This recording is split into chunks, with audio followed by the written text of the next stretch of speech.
Ši savaitė emociškai intensyvi, tai Saulė, Marsas ir Venera kels gilias temas, paslėptas baimės ir stiprias reakcijas. Merkurijus aštrins žodžius, todėl reikės labiau kontroliuoti savo kalbą, galima sulaukti daugiau aštrių žodžių. Bendra savaitės energija kviečia neveikti greitai, o sustoti, pajausti ir permastyti. Tad venkite impulsyvių sprendimų, ypač finansuose ir santykiuose. Būkite atsargus su informacija, ne viskas, ką girdite ar skaitote, bus tiesa. Ir savaitė palanki tiems, kurie dirba su analize, tyrimais, kūryba ar vidinė transformacija.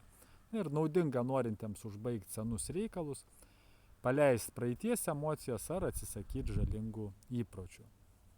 Bus mažiau palanki skubantiems, rizikuojantiems ir siekiantiems greitų rezultatų. Ir taip pat nepalanki neapgalvotoms investicijoms ir konfliktams dėl ambicijų.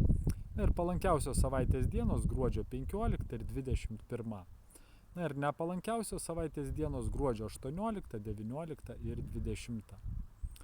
Taigi sekit mano paskyrą, kad nepraleistumėte astrologinių naujienų.